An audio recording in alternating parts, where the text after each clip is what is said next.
മാന്യ പ്രേക്ഷകർക്ക് എൻ്റെ പ്രണാമം.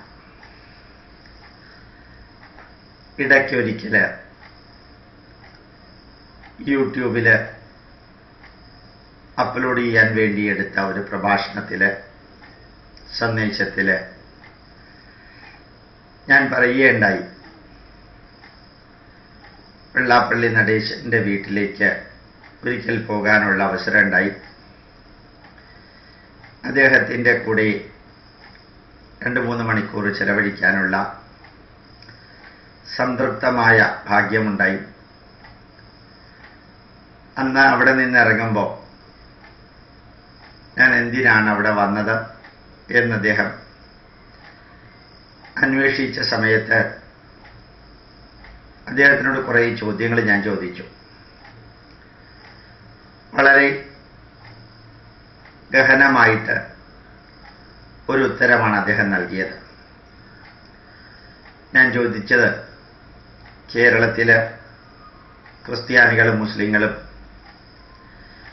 ഇവിടെ നേരത്തെ ഉണ്ടായിരുന്ന ഹിന്ദുക്കളാണ്. ഇവിടുത്തെ ഹിന്ദുക്കളെ പല വിധത്തിൽ മതം മാറ്റിയാണ് ഇവിടുത്തെ ക്രിസ്ത്യാനികളും മുസ്ലിങ്ങളും ഉണ്ടായത്. 2 വിഭാഗത്തിൽപ്പെട്ടവരും ബൈബിളിൻ്റെ മഹത്വം അറിഞ്ഞിട്ടോ ഖുറാനിൻ്റെ മഹത്വം അറിഞ്ഞിട്ടോ മതം മാറിയവരല്ല. ഒന്നില്ലെങ്കിൽ കാശിന് വേണ്ടി, പദവിക്ക് വേണ്ടി, സമൂഹത്തിലെ അംഗീകാരത്തിന് വേണ്ടി, അല്ലെങ്കിൽ ചതിയിലും വഞ്ചനയിലും പെട്ട് നിങ്ങൾ പാപികളാണ്, നിങ്ങളുടെ പാപം മോചിപ്പിക്കാൻ വേണ്ടിയാണ് യേശുക്രിസ്തു വന്നത് എന്നെല്ലാം പറഞ്ഞ്, അല്ലെങ്കിൽ പശുവിറച്ചി തീറ്റിച്ച് വാളുകൊണ്ട് മാപ്പിള ലഹള അങ്ങനെയുള്ളതിലൂടെ എല്ലാമാണ് ഇവിടുത്തെ ക്രിസ്ത്യാനികളും മുസ്ലിങ്ങളും ഉണ്ടായത്. ഒരാൾ പോലും ഇസ്രായേലിൽ നിന്ന് വന്നവരല്ല, അല്ലെങ്കിൽ മെക്കയിൽ നിന്ന് വന്നവനല്ല. ഇവിടെ ജനിച്ച് ഇവിടെ വളർന്ന് ഇവിടുത്തെ ന്യൂനപക്ഷ അവകാശങ്ങൾ ആസ്വദിച്ച് ഇവിടെ സാധിക്കാവുന്ന എല്ലാ കാര്യങ്ങളും ശരിക്ക് ചൂഷണം ചെയ്ത് ലൂട്ടി ചെയ്ത് വളരുന്ന 2 സമുദായമാണ് ഇവിടുത്തെ ക്രിസ്ത്യാനികളും മുസ്ലിങ്ങളും. അവർക്ക് വോട്ട് ബാങ്ക് ഉണ്ട്. അവരെ പ്രീണിപ്പിക്കുന്നതാണ് മതേതരത്വം എന്ന് ധരിച്ച് കുറേ കോൺഗ്രസ്സുകാരും അവരുടെ പുറകെ പട്ടികളെ പോലെ ഇപ്പോൾ പോകുന്ന കമ്മ്യൂണിസ്റ്റുകാരും എല്ലാം ഈ ന്യൂനപക്ഷങ്ങൾക്ക് വേണ്ടി പ്രവർത്തിക്കുമ്പോൾ, അവർക്ക് വേണ്ടി എല്ലാം ചെയ്യുമ്പോൾ, അവർക്ക് വേണ്ടി എല്ലാം ചെയ്യുന്നതാണ് മതേതരത്വം എന്ന് പ്രചരിപ്പിക്കുമ്പോൾ, വെള്ളാപ്പള്ളി നടേശൻ സാറിനോട് ഒരു ഗഹനമായ ചോദ്യം ചോദിക്കട്ടെ എന്ന് പറഞ്ഞിട്ടാണ് ഞാൻ അദ്ദേഹത്തിനോട് ചോദിച്ചത്.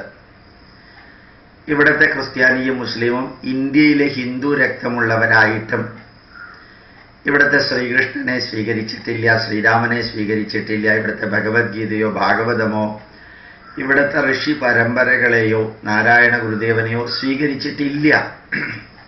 പിന്നെ എന്തിനാണ് ഈ ഗുരുദേവന്റെ പ്രതിമയുടെ ചുറ്റും, ഗുരുദേവന്റെ ക്ഷേത്രത്തിന് ചുറ്റും, ഗുരുദേവന്റെ ആരാധകരുടെ വീടിനകത്തും പുറത്തും ഈ യേശുക്രിസ്തുവിൻ്റെ ചിത്രവും കാബയുടെ ചിത്രവും കുരിശും ചന്ദ്രക്കലയും നക്ഷത്രവും എല്ലാം എന്തിനാണ് വെക്കുന്നത്?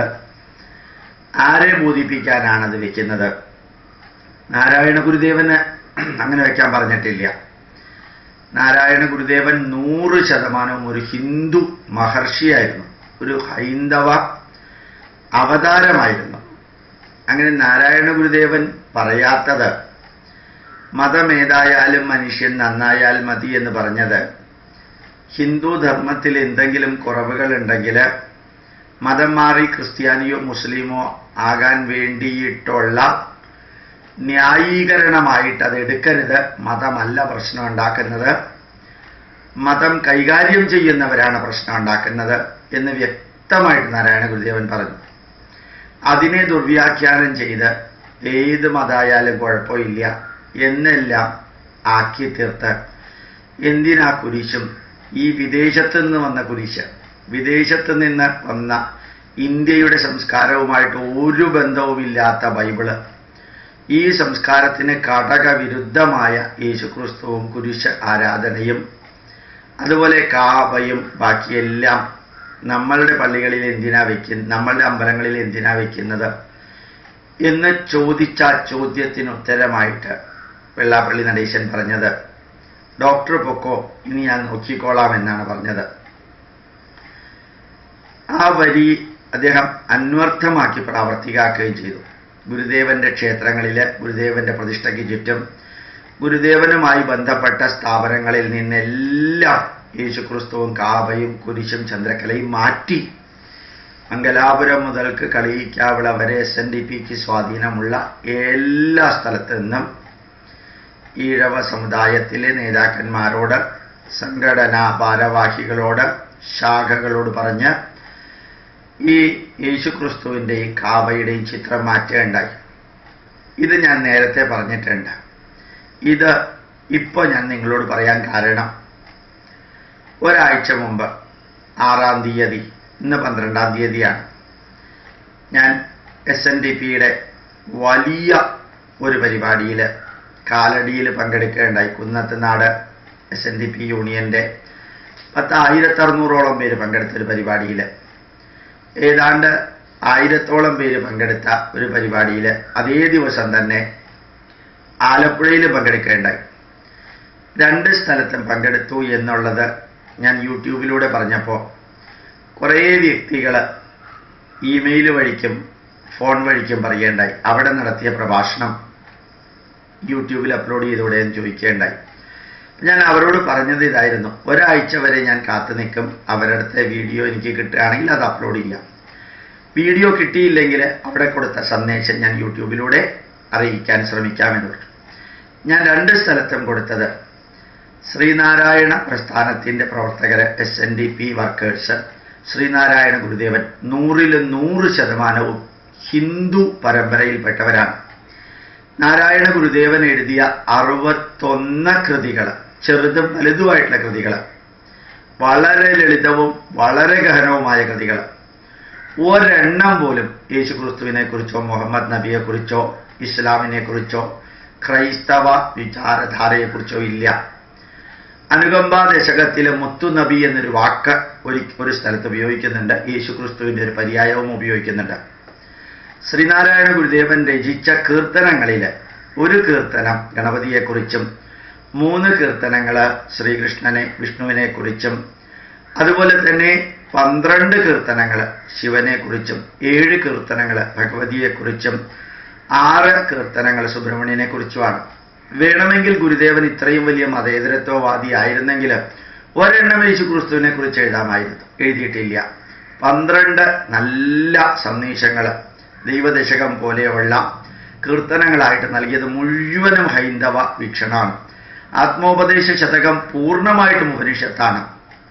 ദർശനമാല ഷഡ്ദർശനങ്ങളെ കുറിച്ചും ഷഡ്ദർശനങ്ങളുടെ വീക്ഷണവും ഉപനിഷത്തുക്കളുമാണ് ദർശനമാല എന്ന പുസ്തകത്തിലുള്ളത്. അത് ഇംഗ്ലീഷിലേക്ക് ട്രാൻസ്ലേറ്റ് ചെയ്യാൻ എനിക്ക് ഭാഗ്യമുണ്ടായി. അതിഗഹനമായിട്ടുള്ള പുസ്തകം. ശ്രീനാരായണ ഗുരുദേവൻ സ്വന്തം കൈകൊണ്ട് 27 ക്ഷേത്രങ്ങൾ സ്ഥാപിച്ചു. നമ്പറിൻ്റെ കാര്യത്തിൽ ചിലപ്പോൾ ചിലർക്ക് അഭിപ്രായ വ്യത്യാസം ഉണ്ടാവാം. ചിലർ പറയും 41, ചിലർ പറയും 71, ചിലർ പറയും 101. എത്ര സ്ഥാപിച്ചാലും വിരോധമില്ല. ഹിന്ദു ദേവതമാരെ മാത്രമേ പ്രതിഷ്ഠിച്ചിട്ടുള്ളൂ. അതിൻ്റെ ഇടയ്ക്ക് യേശുക്രിസ്തുവിനെയോ കന്യാമറിയത്തെയോ സെന്റ് ജോസഫിനെയോ പ്രതിഷ്ഠിച്ചിട്ടില്ല.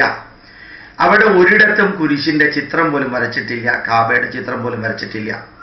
27 ക്ഷേത്രങ്ങൾ സ്വന്തം കൈകൊണ്ട് പ്രതിഷ്ഠിച്ച്, 14 ക്ഷേത്രങ്ങൾ തൻ്റെ സാന്നിധ്യത്തിൽ ശിഷ്യന്മാരെ കൊണ്ട് പ്രതിഷ്ഠിപ്പിച്ച്, തൻ്റെ അനുഗ്രഹാശിസുകളോടെ പിന്നെയും 10-14 ക്ഷേത്രങ്ങൾ പ്രതിഷ്ഠിച്ച്, അവിടെ ഭാരതീയ വിധി പ്രകാരമുള്ള വേദമന്ത്രങ്ങളും തന്ത്രസമുച്ചയത്തിലെ മന്ത്രങ്ങളും ഉപയോഗിച്ചാണ് പൂജ നടത്താൻ പറഞ്ഞത്.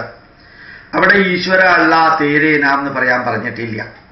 അവിടെ വേദ തന്ത്രസമുച്ചയ പ്രകാരമുള്ള തന്ത്രിമാരെ ഈഴവ സമുദായത്തിൽ നിന്ന് അദ്ദേഹം പഠിപ്പിച്ച് അവിടുത്തെ പൂജാരിയും തന്ത്രിയുമാക്കുകയാണ് ചെയ്തത്. ഒരിക്കൽ അവരുടെ അടുത്ത് ധ്യാനമന്ത്രത്തിൽ യേശുക്രിസ്തുവിൻ്റെ മഹാദേവ എന്ന സ്ഥലത്ത് യേശുദേവ എന്ന് പറയാൻ പറഞ്ഞിട്ടില്ല. ആ ക്ഷേത്രങ്ങൾ മുഴുവനും ഹൈന്ദവ ആചാരത്തിൻ്റെ ഭാഗങ്ങളാണ്. അതുപോലെ തന്നെ കോഴിക്കോട് നീലകണ്ഠ ക്ഷേത്രത്തിൽ, ശ്രീകണ്ഠേശ്വര ക്ഷേത്രത്തിൽ ശ്രീകോവിലിന്റെ അളവിനെ കുറിച്ചൊരു സംശയം ഉണ്ടായപ്പോൾ നേരെ വേളാങ്കണ്ണി പള്ളിയിൽ പോയിട്ട് ശ്രീകോവിലിന്റെ അളവെടുക്കാനല്ല പറഞ്ഞത്, പഴനി അമ്പലത്തിൽ ചെന്ന് ശ്രീകോവിലിന്റെ അളവെടുത്ത് കൊണ്ടുവരാൻ തൻ്റെ ശിഷ്യനോട് പറഞ്ഞ് ആ അളവ് പ്രകാരമാണ് ശ്രീകണ്ഠേശ്വര ക്ഷേത്രത്തിൽ പ്രതിഷ്ഠ നടത്തിയത്. 21 ക്ഷേത്രങ്ങളിലെ ദുർദേവതകളെ ശ്രീനാരായണ ഗുരുദേവൻ മാറ്റി. കള്ള്, മത്സ്യം, മാംസം, കോഴി അറക്കല്, ആടിനെ അറക്കല്, ദുർദേവത ആരാധനയുള്ള സ്ഥലത്തെ വിഗ്രഹങ്ങളെ മാറ്റി വൈദിക ദേവതകളെ പ്രതിഷ്ഠിക്കുകയാണ് ശ്രീനാരായണ ഗുരുദേവൻ ചെയ്തിരിക്കുന്നത്. ശ്രീനാരായണ ഗുരുദേവന്റെ എല്ലാ കീർത്തനങ്ങളും പൂർണ്ണമായും ഹൈന്ദവ തത്വങ്ങൾ, ദ്വൈതവും അദ്വൈതവും രണ്ടും ചേർന്നിട്ടുള്ളതാണ്. ശ്രീനാരായണ ഗുരുദേവൻ സ്ഥാപിച്ച എല്ലാ ആശ്രമങ്ങളിലും സംസ്കൃതം കമ്പൽസറി ആയിരുന്നു, സ്കൂളുകളിൽ സംസ്കൃതം കമ്പൽസറി ആയിരുന്നു. അതുപോലെ തന്നെ ശ്രീനാരായണ ഗുരുദേവൻ അമ്പലങ്ങളിൽ പഠിപ്പിക്കാൻ പറഞ്ഞത്, നമ്മുടെ പുരാണങ്ങളും ഇതിഹാസങ്ങളും പഠിപ്പിക്കാൻ 2 പേരെ ശമ്പളം കൊടുത്ത് നിയമിക്കണമെന്നാണ് പറഞ്ഞത്. അതിൻ്റെ ഇടയ്ക്ക് വേണമെങ്കിൽ ഗുരുദേവന് പറയാമായിരുന്നു, നമ്മുടെ പുരാണങ്ങളും ഇതിഹാസങ്ങളും ബൈബിളിലെയും ഖുറാനിലെയും നല്ല കാര്യങ്ങളും പഠിപ്പിക്കാൻ എന്ന് വേണമെങ്കിൽ ഗുരുദേവൻ പറയാമായിരുന്നു. പറഞ്ഞിട്ടില്ല. ഗുരുദേവൻ വളരെ വ്യക്തമായിട്ട് പുരാണങ്ങളും ഇതിഹാസങ്ങളും മാത്രമേ പറഞ്ഞിട്ടുള്ളൂ. വർക്കല ശിവഗിരി തീർത്ഥാടനത്തിന് വരുന്നവര് ഉടുക്കേണ്ട മുണ്ട്, വസ്ത്രം, വെളുത്ത വസ്ത്രം നല്ലവണ്ണം അലക്കി മഞ്ഞൾപ്പൊടി കലക്കിയ വെള്ളത്തിൽ മുക്കി മഞ്ഞ നിറമാക്കി അത് ഉടുത്തുകൊണ്ട് വരാനാ പറഞ്ഞത്. ആ മഞ്ഞ നിറം എന്തുകൊണ്ട് തിരഞ്ഞെടുത്തു എന്നുള്ളതിന് ന്യായീകരണം ഗുരുദേവൻ പറഞ്ഞത് വളരെ രസകരമായിട്ടുള്ള ന്യായീകരണമാണ്. ഗൃഹസ്ഥൻ ഭാരതീയ സംസ്കാരപ്രകാരം നല്ല മനസ്സുള്ളവനാവണം, അതുകൊണ്ട് അയാൾ വെളുത്ത വസ്ത്രം എടുക്കണം. ശബരിമലയിൽ പോകുന്ന ജനങ്ങള് മകരമാസത്തിൽ പോകുമ്പോൾ നല്ല തണുപ്പാണ്. ആ തണുപ്പിനെ അതിജീവിക്കാൻ കറുത്ത വസ്ത്രം ആവശ്യമാണ്. ഒരു സന്യാസി ത്യാഗത്തിന്റെ മൂർത്തിമത് ഭാവമായിരിക്കണം. അതുകൊണ്ട് ത്യാഗത്തിന്റെ ചിഹ്നവും കളറുമായിട്ടുള്ള കാവി ഉടുക്കണം. വർക്കല ശിവഗിരി തീർത്ഥാടനത്തിന് വരുന്നവര് ശ്രീകൃഷ്ണന്റെ ബുദ്ധി വൈഭവവും ശ്രീബുദ്ധന്റെ ത്യാഗത്തിന്റെയും ലക്ഷണമായ അല്ലെങ്കിൽ നിറമായിട്ടുള്ള മഞ്ഞ വസ്ത്രം ഉടുത്ത് വരണമെന്നാ പറഞ്ഞത്. യേശുക്രിസ്തുവിന്റെ അച്ഛൻ ഉടുത്തിരുന്ന വസ്ത്രത്തിന്റെ കളറായിട്ടുള്ള മഞ്ഞ ഉടുത്ത് വരണമെന്നല്ല പറഞ്ഞത്. വളരെ വ്യക്തമായിട്ട് ശിവഗിരിയിലെ ഗുരുദേവൻ പ്രതിഷ്ഠിച്ചത് ശാരദാ പ്രതിഷ്ഠയാണ്. ഈ അച്യുതാനന്ദൻ സാർ ഉൾപ്പെടെ അതിന്റെ മുമ്പിൽ നിന്നുകൊണ്ടാണ് ദീപാരാധന കഴിയുമ്പോൾ തൊഴുന്നത്.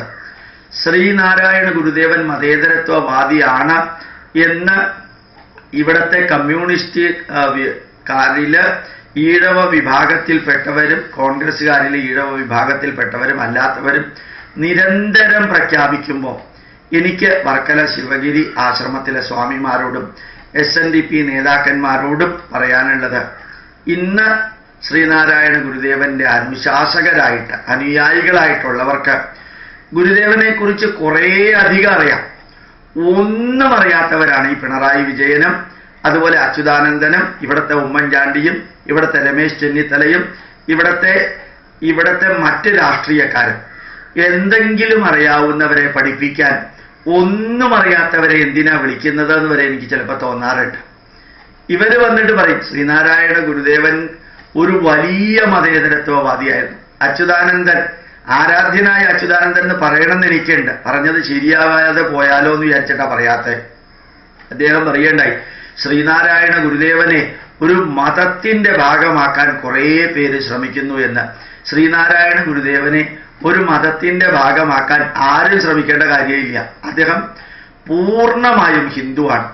കൃഷ്ണൻകുട്ടിയെ കൃഷ്ണനാശാൻ എന്ന് പറയുന്ന ഒരാള് ക്രിസ്തുമതചേതനം പഠിച്ച്, അതും ചട്ടമ്പി സ്വാമികളുടെ കീഴില് ഈഴവനായ കൃഷ്ണനാശാൻ ക്രിസ്തുമതചേതനം പഠിച്ച് ദക്ഷിണ കേരളം മുഴുവനും അദ്ദേഹം ഈ മതപരിവർത്തനത്തിനെതിരെ പ്രസംഗിച്ചും പ്രവർത്തിച്ചും നടന്നപ്പോ ആ കൃഷ്ണനാശാനെ ചൂണ്ടിക്കാണിച്ചുകൊണ്ട്, അദ്ദേഹത്തിനെ അടുത്ത് നിർത്തി ചൂണ്ടിക്കാണിച്ചുകൊണ്ട് മറ്റുള്ളവരോടായിട്ട് നാരായണ ഗുരുദേവൻ പറഞ്ഞത് ഈ കൃഷ്ണൻ ഇല്ലായിരുന്നെങ്കിൽ നമ്മളെല്ലാം ക്രിസ്ത്യാനികളായി പോകുമായിരുന്നു എന്നാണ്. ഈ കൃഷ്ണൻ ഇല്ലായിരുന്നെങ്കിൽ നമ്മളെല്ലാവരും ക്രിസ്ത്യാനികളായി പോകുമായിരുന്നു എന്നാ പറഞ്ഞത്. അത്രയും മതപരിവർത്തനത്തെ എതിർത്ത ആ നാരായണ ഗുരുദേവൻ ശരിക്ക് അരുവിപ്പുറത്ത് എഴുതിയ വരി ജാതിഭേദം അതുണ്ടാവാൻ പാടില്ല. ജാതികൾ തമ്മിൽ ഹിന്ദു ധർമ്മത്തിൽ ഭേദം ഉണ്ടാവാൻ പാടില്ല, മതഭേദം ഉണ്ടാവാൻ പാടില്ല എന്നല്ല പറഞ്ഞത്, മതദ്വേഷം ഉണ്ടാവാൻ പാടില്ല എന്നാ പറഞ്ഞത്. കാരണം മതഭേദമുണ്ടെന്ന് നാരായണ ഗുരുദേവന് നല്ലോണം അറിയാം. ഞാനല്ലാതെ മറ്റൊരു ദൈവത്തെ ആരാധിക്കരുതെന്ന് പറയുന്ന ഒരു തീവ്ര ടെററിസ്റ്റാണ് യഹോവ എന്ന ദൈവം. അതുപോലെ തന്നെയാണ് അള്ളാഹു എന്ന ദൈവം. മനുഷ്യനെ പാപിയാണെന്ന് മുദ്ര കുത്തുന്നു ക്രിസ്ത്യാനികളും മുസ്ലിങ്ങളും.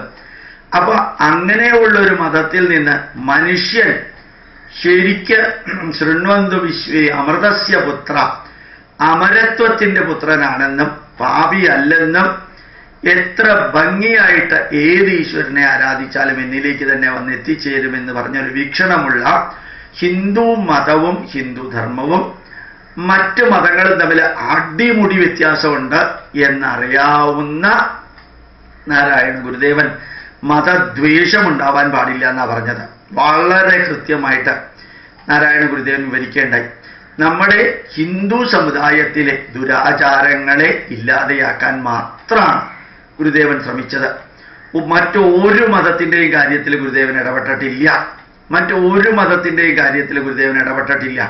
ഇത്രയും വിശാല സർവമതത്തിൻ്റെയും പ്രതിനിധിയാണ് നാരായണ ഗുരുദേവനെങ്കിൽ നമ്മളുടെ ക്ഷേത്രങ്ങളിൽ അശ്ലീല പാട്ട് പാടുന്നത്, നമ്മുടെ ക്ഷേത്രങ്ങളിൽ ഈ സർപ്പം തുള്ളൽ നടത്തുന്ന രീതിയിൽ ചെലവ്, നമ്മളുടെ സമൂഹത്തിൽ കെട്ടുകല്യാണത്തിന് വേണ്ടി വരുന്ന ധൂർത്ത വിവാഹ ചെലവുകൾ, നമ്മുടെ ക്ഷേത്രങ്ങളിൽ ആനയും വെടിക്കെട്ടും ഒഴിവാക്കണമെന്ന് പറഞ്ഞിരിക്കുന്നത്, നമ്മുടെ ക്ഷേത്രങ്ങളിൽ നമ്പൂതിരിമാര് അല്ലെങ്കിൽ തന്ത്രിമാര് നടത്തുന്ന തിന്മ നിറഞ്ഞ പ്രവർത്തനങ്ങൾ, ഇവയ്ക്കെതിരെ ഉള്ള ഒരു ശുദ്ധീകരണത്തിനാണ് നാരായണ ഗുരുദേവൻ പൂർണ്ണമായിട്ടും സമയം ചെലവഴിച്ചത്. അതല്ലാതെ ക്രിസ്ത്യാനികളുടെ അന്ധവിശ്വാസങ്ങൾ മാറ്റാനോ മുസ്ലിങ്ങളുടെ അന്ധവിശ്വാസങ്ങൾ മാറ്റാനോ അല്ല. കാരണം ശ്രീനാരായണ ഗുരുദേവന്റെ മനസ്സിലോ പ്രവൃത്തിയിലോ ചിന്തയിലോ വീക്ഷണത്തിലോ മറ്റു മതങ്ങളെക്കുറിച്ചുള്ള കാര്യത്തിൽ ഹിന്ദു സന്യാസിയായ നാരായണ ഗുരുദേവൻ ഇടപെട്ടിട്ടില്ല. അത് മാത്രമല്ല, ശ്രീനാരായണ ഗുരുദേവൻ ചെങ്ങന്നൂര് മുതൽക്ക് കളിയിക്കാവിള വരെ കുതിരവണ്ടിയിലും അതുപോലെ കാളവണ്ടിയിലും നടന്നും യാത്ര ചെയ്ത് ഈ ഹൈന്ദവ വിഭാഗത്തിൽപ്പെട്ടവര് ആരെല്ലാം മതം മാറിയോ അവരെ മുഴുവനും തിരിച്ചു കൊണ്ടുവരാൻ അദ്ദേഹം നിരന്തരം പ്രവർത്തിച്ച് ഭൂരിഭാഗത്തെയും തിരിച്ചു കൊണ്ടുവരികയുണ്ടായി. മാത്രമല്ല, അവിടെയെല്ലാം അല്പം വ്യത്യസ്ത ജാതിക്കാര് അവരാരാധിച്ചിരുന്ന അമ്പലങ്ങളിലെ വിഗ്രഹങ്ങൾ മാറ്റി ഈ ക്രിസ്ത്യൻ മിഷണറിമാര് ആ വിഗ്രഹത്തിന്റെ സ്ഥാനത്ത് കുരിശ് പ്രതിഷ്ഠിപ്പിക്കുകയുണ്ടായി.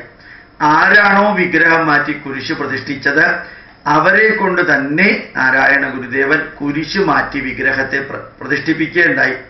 എന്നിട്ട് അവരൊക്കെ ഹിന്ദുക്കളാക്കുകയുണ്ടായി. അപ്പോൾ ഈ സമുദായത്തിൽ നിന്ന് പോയവര് ഏത് മതത്തിൽ വേണമെങ്കിലും സുഖമായിട്ട് ജീവിച്ചോട്ടെ എന്ന് വിചാരിച്ച് വെറുതെ ഇരിക്കുക അല്ല ചെയ്തത്, മറിച്ച് അവരെല്ലാം തിരിച്ചു കൊണ്ടുവരികയാണ് ചെയ്തത്. മാത്രമല്ല, ശിവഗിരിയിൽ വിശ്രമിക്കുന്ന നാരായണ ഗുരുദേവനെ ബൈബിള് പഠിപ്പിക്കാൻ പോർച്ചുഗീസ് മിഷണറി സൈക്കിളിൽ നിരന്തരം വരുമായിരുന്നു. ആദ്യത്തെ ദിവസം വന്നപ്പോൾ ശ്രീനാരായണ ഗുരുദേവൻ പറഞ്ഞു, എനിക്കിന്ന് തീരെ സുഖമില്ല, നമുക്ക് പിന്നീട് ഒരിക്കലാവാന്ന് പറഞ്ഞു. ക്രിസ്ത്യാനികൾ അങ്ങനെയാണല്ലോ, നീരാളി മാതിരിയ, ഒരിക്കൽ പിടിച്ചാൽ വിടില്ല.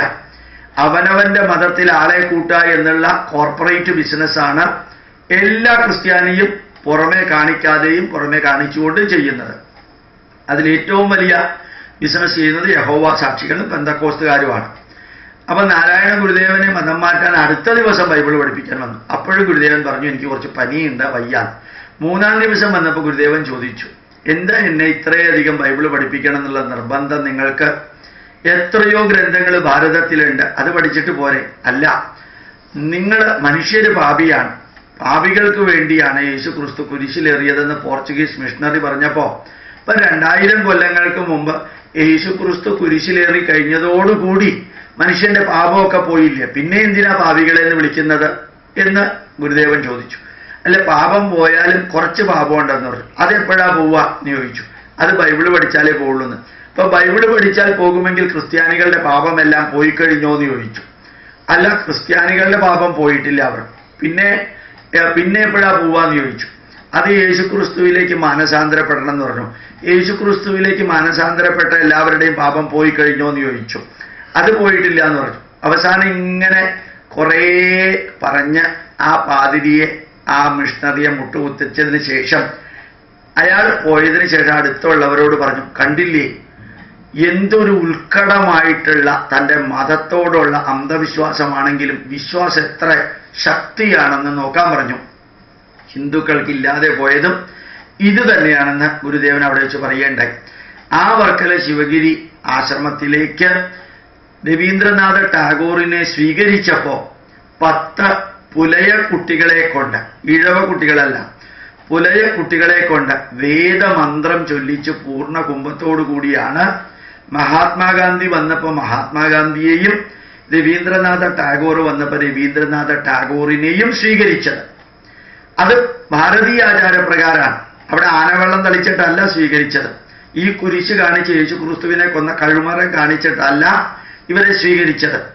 അല്ല, പൂർണ്ണകുംഭത്തിന്റെ മുകളിൽ കുരിശ് വെച്ചിട്ടും ഉണ്ടായിരുന്നില്ല, കാവയും വെച്ചിട്ടുണ്ടായിരുന്നില്ല. നല്ല വേദമന്ത്രം ചൊല്ലിയിട്ടാണ് ചെയ്തത്. മാത്രമല്ല, ശ്രീനാരായണ ഗുരുദേവൻ വർക്കല ശിവഗിരി ആശ്രമത്തിൽ ഇരുന്നു കൊണ്ട് രവീന്ദ്രനാഥ ടാഗോറിനോട് പറഞ്ഞത് മുഴുവനും കേട്ടിട്ട് ടാഗോർ തിരിച്ചു പറഞ്ഞത്, ലോകം മുഴുവനും പോകാനും പല മതനേതാക്കളെ കാണാനും എനിക്ക് ഭാഗ്യം കിട്ടുകയുണ്ടായി. നോബൽ സമ്മാനം കിട്ടിയതിൻ്റെ ഭാഗമായിട്ടുള്ള ഈ യാത്രയിൽ ഞാൻ കേരളത്തിൽ വന്ന് ഹിന്ദു സമുദായത്തിൻ്റെ പ്രതിനിധിയായ ശ്രീ നാരായണനെ കണ്ടു. അത്രയും തേജസ്സും അറിവും എളിമയും മഹത്വവുമുള്ള ഒരു മതപണ്ഡിതനെയോ സന്യാസിയെയോ ഞാൻ കണ്ടിട്ടില്ല. ഹൈന്ദവ ജനതയുടെ സാംസ്കാരികമായ മൂല്യങ്ങളുടെ ശരിക്ക് പ്രതികരണമാണ് ശ്രീനാരായണൻ എന്ന് രവീന്ദ്രനാഥ ടാഗോർ തിരിച്ചു പോകുന്ന വഴിക്ക് തമ്പാനൂരിലെ റെയിൽവേ സ്റ്റേഷനിലുള്ള പുസ്തകത്തിൽ എഴുതി വെച്ചിട്ടാണ് പോയത്. ശ്രീനാരായണ ഗുരുദേവൻ എന്നും ഓംകാരത്തെ ആരാധിച്ചിരുന്നു. ശ്രീനാരായണ ഗുരുദേവന്റെ കീർത്തനങ്ങൾ കേട്ടാൽ മനസ്സിലാക്കാം എത്ര അഗാധമായിട്ടുള്ള സംസ്കൃത പാണ്ഡിത്യമാണ് ഇതിനകത്തുള്ളത്. KP കേശവമേനോൻ, മാതൃഭൂമിയിലെ ചീഫ് എഡിറ്ററായിരുന്ന വ്യക്തി, പണ്ട് നാം മുന്നോട്ട് എന്നൊക്കെ പറഞ്ഞ് തിങ്കളാഴ്ച ദിവസം എഴുതുന്ന അദ്ദേഹം യേശുക്രിസ്തുവിനെ കുറിച്ചൊരു പുസ്തകം എഴുതിയിട്ടുണ്ട്. അങ്ങനെ എത്രയോ സമയം തൻ്റെ കർമ്മപരിപാടികൾക്ക് ശേഷം ലഭിച്ചപ്പോഴും ശ്രീനാരായണ ഗുരുദേവൻ ബൈബിള് പഠിച്ചിട്ട് പോലും ഒരു കാരണവശാലും യേശുക്രിസ്തുവിനെ കുറിച്ചോ അള്ളാഹുവിനെ കുറിച്ചോ ഒരു കീർത്തനം എഴുതിയില്ല. മതേതരത്വത്തിനെ കാണിക്കാൻ വേണ്ടി എഴുതിയിട്ടില്ല. ഞാൻ 47 കവിതകൾ എഴുതിയിട്ടുണ്ട്. അതിൽ ഒരു കവിത യേശുക്രിസ്തുവിനെ കുറിച്ചാണ്. പലരും പറയാറുണ്ട് തീവ്രവാദിയായ ഗോപാലകൃഷ്ണൻ, അല്ലെങ്കിൽ ഫാസിസ്റ്റ് ആയിട്ടുള്ള ഗോപാലകൃഷ്ണൻ, ഹിന്ദു വർഗീയവാദിയായിട്ടുള്ള ഗോപാലകൃഷ്ണൻ. ഞാനും യേശുക്രിസ്തുവിനെ കുറിച്ച് ഒരു കവിത ഞാൻ കാനഡയിൽ ഇരിക്കുമ്പോൾ എഴുതിയിട്ടുണ്ട്. ഇപ്പോഴും ചിലതൊക്കെ എഴുതാറുണ്ട്. യേശുക്രിസ്തുവിനെ കുറിച്ചല്ല, അത് പണ്ടേ നിർത്തി, എഴുതാറുണ്ട്. അങ്ങനെ പോലും ഒരു കവിത ശ്രീനാരായണ ഗുരുദേവൻ അള്ളാഹുവിനെ കുറിച്ചോ മുഹമ്മദ് നബിയെ കുറിച്ചോ അല്ലെങ്കിൽ യേശുക്രിസ്തുവിനെ കുറിച്ചോ ബൈബിളിനെ കുറിച്ചോ എഴുതിയിട്ടില്ല.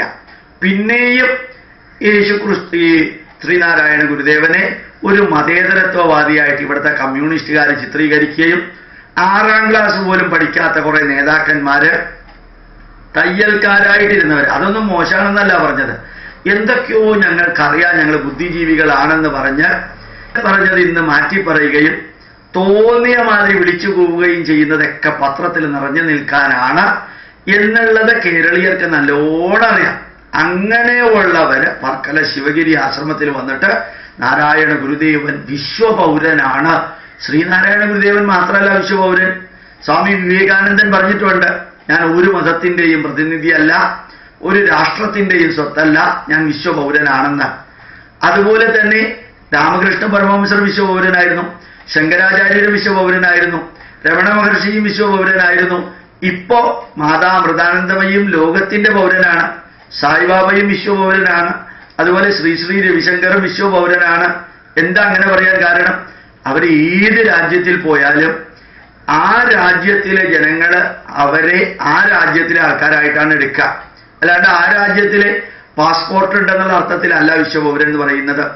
ശരിക്ക് ഞാൻ ഇന്നലെ പറയുകയുണ്ടായി, നമ്മളുടെ മാനസികാവസ്ഥ ശൂദ്രൻ എന്ന ലെവലിൽ നിന്ന്, വൈശ്യൻ എന്ന ലെവലിൽ നിന്ന്, ക്ഷത്രിയൻ എന്ന ലെവലിൽ നിന്ന്, ബ്രാഹ്മണൻ എന്ന ലെവലിൽ നിന്ന് സന്യാസിയിലേക്ക് ഉയർന്ന്, അവിടെ നിന്ന് ഋഷിയിലേക്ക് ഉയർന്ന്, മഹർഷിയിലേക്ക് ഉയർന്ന്, ഹംസ ഋഷിയിലേക്ക് ഉയർന്ന്, പരമഹംസ ഋഷിയിലേക്ക് ഉയർന്ന്, പരമഹംസ പരിവ്രാജകന്റെ ഋഷിയിലേക്ക് എത്തിക്കഴിയുമ്പോൾ അവരാരും ഒരു മതത്തിന്റെയും പ്രോപ്പർട്ടി ആവില്ല, അവരാരും ഒരു രാജ്യത്തിന്റെയും പ്രോപ്പർട്ടി ആവില്ല. അവർ വിശ്വപൗരന്മാർ തന്നെയാണ്. കാരണം വിശ്വംഭവത്യേകനീടം, ഈ ലോകം തന്നെ അവരുടെ മുമ്പിൽ ഒരു പക്ഷിക്കൂട് മാതിരിയാണ്. ആ പക്ഷിക്കൂട്ടിലെ വിവിധ പക്ഷികളെ പോലെയാണ് അവരതിനകത്ത് എല്ലാവരുമായിട്ട് ചേരുന്നത്. അത് തന്നെയാണ് ശ്രീനാരായണ ഗുരുദേവൻ ആലുവ അദ്വൈത ആശ്രമത്തില് അന്തർദേശീയ സർവമത സമ്മേളനം നടത്തിയപ്പോ അവിടെ എഴുതി വെച്ചത് വാദിക്കാനും ജയിക്കാനുമല്ല, അറിയാനും അറിയിക്കാനും വേണ്ടി മാത്രമാണ് ഈ സമ്മേളനം എന്ന രീതിയിൽ. അതേ നാരായണ ഗുരുദേവൻ ഓർമ്മിക്കുക, അതേ നാരായണ ഗുരുദേവൻ ഈഴവ സമുദായത്തിൽ നിന്ന് മതം മാറിപ്പോയവർക്ക് SNDPയുടെ അംഗത്വം ക്യാൻസൽ ചെയ്തു. അവർ തിരിച്ചു വന്നതിന് ശേഷമാണ് വീണ്ടും അവർക്ക് SNDP മെമ്പർഷിപ്പ് കൊടുത്തത്. അപ്പൊ മതം മാറിയ ഉടനെ തന്നെ SNDPയുടെ അംഗത്വം ക്യാൻസൽ ചെയ്യുകയും ചെയ്തിരുന്നു. അപ്പൊ ഇങ്ങനെയുള്ള ശ്രീനാരായണ ഗുരുദേവൻ പൂർണ്ണമായിട്ടും 100% ഹൈന്ദവ ആചാരങ്ങള്, ഹൈന്ദവ മന്ത്രങ്ങള്, ഈഴവർക്ക് വേണ്ടി വിവാഹ സമയത്ത് വരനെ മഹാവിഷ്ണുവിനെ പോലെയും വധുവിനെ മഹാലക്ഷ്മിയെ പോലെയും അലങ്കരിച്ച് വേദമന്ത്രങ്ങൾ ചൊല്ലി ഏതൊക്കെയാ ചൊല്ലേണ്ടതെന്ന് ഭംഗിയായിട്ട് എഴുതി കൊടുത്തിട്ടുണ്ട്. അങ്ങനെയാണ് വിവാഹം നടത്തേണ്ടത് എന്നും ശ്രീനാരായണ ഗുരുദേവൻ എഴുതി വെച്ചിട്ടുണ്ട്. അവനവന്റെ കുലവും ഗോത്രവും മറക്കരുതെന്നും അവനവന്റെ സമുദായത്തിലെ തന്ത്രിമാര്, പൂജാരിമാര്, കർമ്മികൾ വരുമ്പോ നിങ്ങളുടെ ഗോത്രവും കുലവും അത് നിങ്ങൾ അവർക്ക് പറഞ്ഞു കൊടുത്ത് നിങ്ങൾ ഓർത്ത് അടുത്ത തലമുറയ്ക്ക് കൊടുക്കണം. ഞാൻ രാവിലെയും വൈകുന്നേരവും വേദമന്ത്രം വായിക്കുമ്പോൾ പറയാറുണ്ട്, എൻ്റെ കുലവും ഗോത്രവും സൂത്രവും പ്രവരവും പറയാറുണ്ട്. വിശ്വാമിത്ര ഗോത്ര, ആശ്വലായന സൂത്ര, ജമദഗ്നി പ്രവര, ഗോപാലകൃഷ്ണ ശർമാനാമ അഹംഭോ അഭിവാദേ എന്ന് പറഞ്ഞിട്ടാണ് തുടങ്ങുക. ഇങ്ങനെ കേരളത്തിലെ, ഭാരതത്തിലെ എല്ലാ ഹിന്ദുക്കൾക്കും ഗോത്രവും സൂത്രവും പ്രവരവുമുണ്ട്. അത് നാരായണ ഗുരുദേവൻ ഭംഗിയായിട്ട് എഴുതി വെച്ചിട്ടുണ്ട്. അത് നിങ്ങൾ സ്വയം കർമ്മം ചെയ്യുമ്പോൾ ഓർമ്മിച്ച് അതുകൂടി ചേർത്തിട്ട് വേണം പറയാനെന്ന് ഗുരുദേവൻ പറഞ്ഞു. ഒരു ക്രിസ്ത്യാനിയോട് പറഞ്ഞില്ല അങ്ങനെയൊക്കെ എഴുതി ഓർത്തു വെക്കാനായിട്ട്. ഗുരുദേവൻ ഒരു പള്ളിയിലേക്കും പോയില്ല. പണ്ട് ശബരിമല മേശാന്തിയെ പറ്റിച്ചിട്ട് നിലയ്ക്കൽ പള്ളിയിലേക്ക് ഈ അച്ഛന്മാർ കൊണ്ടുപോയി. പക്ഷെ നാരായണ ഗുരുദേവനെ പള്ളിയിലേക്കൊന്നും കൊണ്ടുപോയില്ല. നാരായണ ഗുരുദേവൻ പോയുമില്ല, കുരിശിന്റെ മുമ്പിൽ നിന്നുമില്ല. നാരായണ ഗുരുദേവൻ സ്ഥാപിച്ച ഒരു ക്ഷേത്രത്തിലും കുരിശിനെയോ അല്ലെങ്കിൽ പുണ്യവാളന്മാരെയോ ഉപദേവതയായിട്ട് പ്രതിഷ്ഠിച്ചിട്ടുമില്ല. ശ്രീനാരായണ ഗുരുദേവൻ പ്രതിഷ്ഠിച്ച ഒരമ്പലത്തിലും കുരിശും ചന്ദ്രക്കലയും ഓംകാരത്തിന്റെ ഉള്ളിൽ വെച്ചിട്ടുമില്ല. അതൊക്കെ പിന്നീട് വന്നവർ ചെയ്തതാണ്. എന്തിനാ? നാരായണ ഗുരുദേവനെ ഈഴവ സമുദായത്തിന്റെ മാത്രം ഗുരുവാക്കി വെക്കുകയും വേണം. പുറത്ത് അദ്ദേഹം മതേതരവാദിയാണെന്നും എല്ലാവർക്കും വേണ്ടി പ്രവർത്തിച്ചവരാണെന്ന് കാണിക്കുകയും വേണം. അതാണ് ഈഴവ സമുദായത്തിൽ കുറെ പേർക്ക് പറ്റിയ അബദ്ധം. മറിച്ച് നാരായണ ഗുരുദേവൻ സ്ഥാപിച്ച ക്ഷേത്രങ്ങളിൽ ഒന്നും കുരിശും വെച്ചിട്ടില്ല, ചന്ദ്രക്കലയും വെച്ചിട്ടില്ല. പക്ഷെ സായിബാബ, സത്യസായിബാബയുടെ പുട്ടപർത്തിയിൽ പോയാൽ നിങ്ങൾക്ക് ആദ്യം കാണുന്നത് ഓങ്കാരത്തിന്റെ ഉള്ളിലെ കുരിശും ചന്ദ്രക്കലയും നക്ഷത്രവും സ്വസ്തികും എല്ലാമാണ്. പക്ഷെ നാരായണ ഗുരുദേവൻ അത് ചെയ്തിട്ടില്ല. നാരായണ ഗുരുദേവൻ 100% സ്വന്തം കുടുംബക്ഷേത്രം ചെമ്പഴന്തിയിലുള്ളത് പോലും ഉപാസനയും ആരാധനയും നടത്തി സംസ്കൃതം പഠിപ്പിച്ച് താൻ സ്ഥാപിച്ച സ്കൂളുകളിലെല്ലാം സംസ്കൃതത്തിലാണ് അറ്റൻഡൻസ് എടുക്കുക. സംസ്കൃതം പഠിപ്പിക്കുമ്പോൾ ഗുരുദേവൻ പറഞ്ഞു, നമ്മുടെ പൈതൃകം പഠിച്ച് നിലനിൽക്കാനും അതുപോലെ ഇംഗ്ലീഷ് പഠിച്ച് ആധുനിക ലോകത്തിൽ മുന്നേറാനും, പൈതൃകം പഠിച്ച് സംസ്കൃതത്തിൽ പഠിച്ച് നിലനിൽക്കാനും, ആധുനിക ലോകത്തിലുള്ള കാര്യങ്ങൾ ഇംഗ്ലീഷിൽ പഠിച്ച് മുന്നേറാനും, ഇപ്പൊ നിലനിൽക്കാനും മുന്നേറാനും 2 ഭാഷയും വേണമെന്ന് പറയുക ചെയ്തെന്ന് മാത്രമല്ല, തിരുക്കുറൾ ഉൾപ്പെടെ ഉള്ളതിന് ഭംഗിയായിട്ട് മലയാള വിവർത്തനം ചെയ്തു. വേദത്തിന് അതാണ് 40-ാം അധ്യായമായ യജുർവേദത്തിലെ ഈശാവാസ്യോപനിഷത്തിന് ഭംഗിയായിട്ടുള്ള പദാനുപദ വ്യാഖ്യാനം നൽകുകയുണ്ടായി. ഇതൊന്നും മറ്റു മതത്തെക്കുറിച്ച് ചെയ്തിട്ടില്ല ഗുരുദേവൻ. എന്നിട്ടും പലർക്കും ഒരു ധാരണ ശ്രീനാരായണ ഗുരുദേവൻ പൂർണ്ണമായും പറഞ്ഞിട്ടുണ്ട് ഞാൻ ഹിന്ദു അല്ലാന്ന്. ഈ ചില സ്വാമിമാരെ പോലെ, സൈഗൻ സ്വാമിമാരെ പോലെയുള്ളവർ പറഞ്ഞു നടക്കാൻ, അവരവര് എന്തോ വലിയവരാണെന്ന് കാണിക്കാൻ. ഒരു സ്വാമിയെക്കുറിച്ച് സത്യം എന്തിനാ മറച്ചു വെക്കുന്നേ? സത്യം സത്യമല്ലേ? ശ്രീനാരായണ ഗുരുദേവൻ സത്യം ധർമ്മം എന്നുള്ളതിനെ കുറിച്ചിട്ട് 3 വരികൾ എഴുതിയിട്ടുണ്ട്. ധർമ്മമാണ് ദൈവം, ധർമ്മമാണ് മൂർത്തി, ധർമ്മമാണ് ലക്ഷ്യം, ധർമ്മമാണ് മാർഗം. ആ ധർമ്മം പറഞ്ഞ വ്യക്തിയെക്കുറിച്ച് തന്നെ അദ്ദേഹം മറ്റെല്ലാ മതങ്ങളിലെയും നന്മകളെ സ്വീകരിച്ചിരുന്നു. അങ്ങനെ സ്വീകരിച്ചില്ല എന്നുള്ളതൊന്നും ആരും പറഞ്ഞിട്ടില്ല. സ്വീകരിച്ചു എന്ന കാരണത്താൽ അദ്ദേഹം ക്രിസ്ത്യാനിയാവുമോ, അദ്ദേഹം മുസ്ലിം ആവുമോ? എന്നും സ്ഥാപിച്ചതും പ്രവർത്തിച്ചതും പറഞ്ഞതും ചെയ്തതും ഉപദേശിച്ചതും എല്ലാം ഹിന്ദു ധർമ്മത്തെക്കുറിച്ചാണ്. മാത്രമല്ല ശ്രീനാരായണ ഗുരുദേവൻ ഞാൻ അറിവാണ് എന്ന് പറഞ്ഞിട്ടുണ്ട്. അതുകൊണ്ട് നാരായണ ഗുരുദേവൻ ഒരു മതത്തിന്റെയും പ്രതിനിധി അല്ല എന്ന് ചില സ്വാമിമാർ പറയാറുണ്ട്. എന്നിട്ടും ഈഴവരുടെ മാത്രം സ്വത്തായിട്ടാണ് വെക്കുന്നത്. മതത്തിന്റെ അല്ല. മതം എന്ന് പറഞ്ഞാൽ കുറച്ചും കൂടി വിസ്തൃതമുള്ളതാണ്. ജാതി എന്ന് പറഞ്ഞാൽ കിണർ തന്നെയാണ്. ആ ജാതിയുടെ ആളായിട്ട് നാരായണ ഗുരുദേവനെ പറയാൻ ഒരു വിഷമവും ഇല്ല. പക്ഷെ മതത്തിന്റെ പോലും ആളായിട്ട് പറയാൻ സാധിക്കില്ല.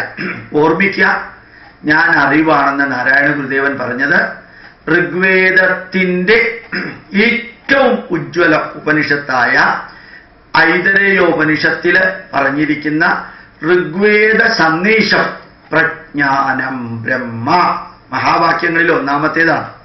പ്രജ്ഞാനം ബ്രഹ്മ, അറിവാകുന്നു ഈശ്വരൻ. അഹം ബ്രഹ്മാസ്മി, ആ ഈശ്വരൻ ഞാനാകുന്നു. അതുകൊണ്ട് ഞാൻ പ്രജ്ഞാനമാണ്. അത് വേദത്തിലെ വരിക. അത് അയം ആത്മാ ബ്രഹ്മ, ഈ ആത്മാവാണ് ബ്രഹ്മം എന്ന് പറയുന്നത്. അഹം ബ്രഹ്മാസ്മി തത് ബ്രഹ്മ ത്വമസി, നീയും ഞാനും ബ്രഹ്മമാകുന്നു. ബ്രഹ്മത്തിന്റെ മാനിഫെസ്റ്റേഷനും മാനിപ്പുലേഷനും ആകുന്നു. അപ്പൊ ആത്മാവും പ്രജ്ഞാനവും എന്നിലുള്ളത് കൊണ്ട് ഞാൻ അറിവാകുന്നു, ഞാൻ ആത്മാവാകുന്നു, ശരീരമല്ല. അത് നാരായണ ഗുരുദേവൻ പറഞ്ഞത് തന്നെ ആണ്. 1300 വർഷങ്ങൾക്ക് മുമ്പ് ശങ്കരാചാര്യൻ പറഞ്ഞത്. അത് തന്നെയാ വിവേകാനന്ദൻ 39ാമത്തെ വയസ്സിൽ പറഞ്ഞത്. അത് തന്നെയാ രമണ മഹർഷിയും പറഞ്ഞത്. അപ്പൊ ഭാരതത്തിലെ പരമ്പരകളിൽപ്പെട്ട ഗുരുവര്യന്മാർക്ക് മാത്രമേ അങ്ങനെ പറയാൻ സാധിക്കുള്ളൂ. ഞാൻ ഹിന്ദുവിന്റെ ആളല്ല എന്ന് പറയിപ്പിക്കാൻ ചില സ്വാമിമാർക്ക് എന്തൊരു താല്പര്യം അറിയോ? ആ സ്വാമിമാര് ഹിന്ദുവിന്റെ ആൾക്കാരല്ല എന്ന് മുഖം കണ്ടാലും പ്രവൃത്തി കണ്ടാലും മനസ്സിലാക്കാൻ സാധിക്കും. അല്ലാതെ ശ്രീനാരായണ ഗുരുദേവൻ അങ്ങനെയല്ല എന്ന് പറയുന്നത് തെറ്റാ. 100% ഹിന്ദുവായി ഹിന്ദുക്കൾക്ക് വേണ്ടി ഹൈന്ദവ ചിന്താധാരകളിലൂടെ, വേദങ്ങളിലൂടെ, ഉപനിഷത്തുക്കളിലൂടെ ആചാരങ്ങളും വിചാരങ്ങളും വിശ്വാസങ്ങളും സങ്കല്പങ്ങളും ഗ്രന്ഥങ്ങളും അനുഭവങ്ങളും കഥകളും സത്യങ്ങളും ഉപദേശങ്ങളും കൊടുത്തത് ഹൈന്ദവ ജനതയ്ക്ക് വേണ്ടിയായിരുന്നു. പക്ഷെ അത് ആർക്ക് വേണമെങ്കിലും ഉപയോഗിക്കാവുന്ന തരത്തിലാണെന്ന് മാത്രം. അത് ഹൈന്ദവ ജനതയെ ശുദ്ധീകരിക്കാനും നമ്മുടെ ആചാരങ്ങളെ നവീകരിക്കാനും നമ്മളുടെ നന്മകൾ പ്രചരിപ്പിക്കാനും മതം മാറിപ്പോയവരെ തിരിച്ചു കൊണ്ടുവരാനും എല്ലാമായിരുന്നു. ആദ്യം ക്ഷേത്രത്തിന്റെ നിലവാരം ആവശ്യമാണ്.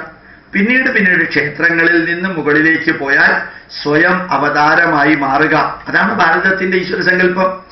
അങ്ങനെ ശ്രീനാരായണ ഗുരുദേവൻ സാധാരണക്കാരനായി ജീവിതം ആരംഭിച്ച് ഒരവതാരമായിട്ട് ഉയർന്നു കഴിഞ്ഞാൽ പിന്നെ വീണ്ടും ക്ഷേത്രങ്ങൾ സ്ഥാപിക്കേണ്ട കാര്യമില്ല. അതുകൊണ്ട് ഒരു വിളക്ക് കത്തിച്ച് അല്ലെങ്കിൽ കണ്ണാടി പ്രതിഷ്ഠ നടത്തി പിന്നെ പ്രതിഷ്ഠകൾ നിർത്തി.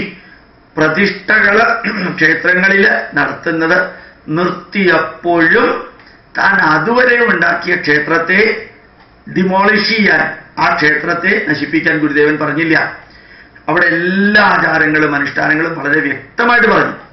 ശരിക്ക് രൂപവിവർജിതസ്യ ഭവതോ ധ്യായേന യത്കൽപിത എന്ന് ശങ്കരാചാര്യർ പറയുന്നത്. രൂപമില്ലാത്ത നിന്നെ എന്റെ മനസ്സിൽ ധ്യാനിച്ച് ഞാൻ രൂപമുണ്ടാക്കി ക്ഷേത്രം പ്രതിഷ്ഠിച്ച തെറ്റ് ഞാൻ ചെയ്തു എന്ന് സ്തുത്യാ നിർവചതീയത ഗുരു എന്ന് പറയും. സ്തുതികളിലൂടെ നിർവചിക്കാൻ പറ്റാത്ത നിന്നെ ഞാൻ നിർവചിച്ചു.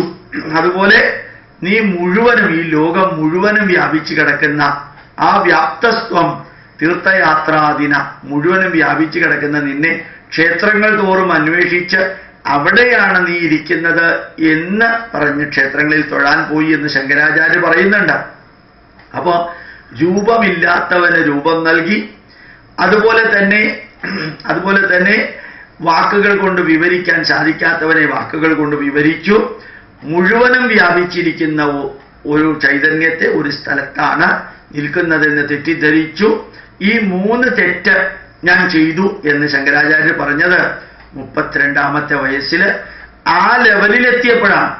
പക്ഷെ ഓർമ്മിക്കുക, അതേ ശങ്കരാചാര്യരാണ് ഗുരുവായൂർ അമ്പലത്തില് തന്ത്രത്തിന്റെ ആചാരം എഴുതി കൊടുത്തത്. അതേ ശങ്കരാചാര്യരാണ് കേദാർനാഥിലും ബദ്രീനാഥിലും പൂജാവിധികൾ എഴുതി കൊടുത്തത്. അതേ ശങ്കരാചാര്യരാണ് എല്ലാ ക്ഷേത്രങ്ങളും ദർശനം നടത്തിയത്. താൻ ക്ഷേത്രങ്ങൾ ദർശനം നടത്തിയതും പൂജാവിധി എഴുതി കൊടുത്തതും മാറ്റാൻ ശങ്കരാചാര്യ പറഞ്ഞില്ല. അത് അതേപോലെ നിലനിർത്തിക്കൊണ്ടാണ് ശങ്കരാചാര്യൻ മുമ്പോട്ട് പോയത്. ഓർമ്മിക്കുക, ശ്രീനാരായണ ഗുരുദേവനും ആ ലെവലിൽ എത്തിയപ്പോഴാണ് താൻ പണ്ട് ചെയ്തത് തെറ്റാണെന്ന് നാരായണ ഗുരുദേവൻ പറഞ്ഞില്ല. അത് നിർത്തിക്കൊണ്ട് തന്നെയാണ് ശിവഗിരിയിൽ തന്നെയാണ് ശ്രീനാരായണ ഗുരുദേവനെ അടക്കം ചെയ്തത്, ശാരദാദേവിയുടെ മണ്ഡപത്തിന്റെ അടുത്ത് തന്നെ. അപ്പോ ശ്രീനാരായണ ഗുരുദേവനെ ഒരു മതേതരത്വവാദിയാക്കാനും ഹിന്ദു അല്ലാതെയാക്കാനും അല്ലെങ്കിൽ വേറെന്തൊക്കെയോ ആക്കി തീർക്കാനും വേണ്ടി ഒരേ രാഷ്ട്രീയക്കാർ പോകുമ്പോൾ വെള്ളാപ്പള്ളി നടേശനോട് പറഞ്ഞതുപോലെ എനിക്ക് നിങ്ങളോടും പറയാനുള്ളത്, ഈ ചതിച്ചും വഞ്ചിച്ചും പറ്റിച്ചും ഹിന്ദുക്കളെ മതം മാറ്റിയത്, ഈഴവരെ മതം മാറ്റിയത് ശരിക്ക് ഹിന്ദു ധർമ്മമാണ് നാരായണ ഗുരുദേവൻ പഠിപ്പിച്ചത് എന്നറിയാതെയാണ്. ഹിന്ദു ധർമ്മം തന്നെയാണ് നാരായണ ഗുരുദേവൻ പഠിപ്പിച്ചത്. അതുകൊണ്ട് നമ്മൾ ഓർമ്മിക്കുക, നമ്മളുടെ ധർമ്മത്തിലേക്ക്, നമ്മുടെ ധർമ്മത്തിൽ നിന്ന് പോയവരെ തിരിച്ചു കൊണ്ടുവരണം. ഇതെല്ലാം വെള്ളാപ്പള്ളി നടേശനോട് പറഞ്ഞു വന്നപ്പോൾ അദ്ദേഹത്തിനത് മനസ്സിലായി. ഈ ഒരു കാര്യമാണ് ഞാൻ കാലടിയിൽ SNDPയുടെ മീറ്റിങ്ങിൽ 7 ദിവസം മുമ്പ്, ഒരാഴ്ച മുമ്പ് പറഞ്ഞതും ആലപ്പുഴയിലെ ആലപ്പുഴ SNDP യൂണിറ്റിലെ ഭാരവാഹികൾക്ക് 6-ാം തീയതി ക്ലാസ് എടുത്തത്. ഈ വിവരണം എന്താണെന്ന് സാറ് യൂട്യൂബിൽ അപ്ലോഡ് ചെയ്യണമെന്ന് എന്നോട് പറഞ്ഞത് കൊണ്ടാണ് ഞാനിത് അപ്ലോഡ് ചെയ്യുന്നത്. പ്രണാമം, നമസ്കാരം.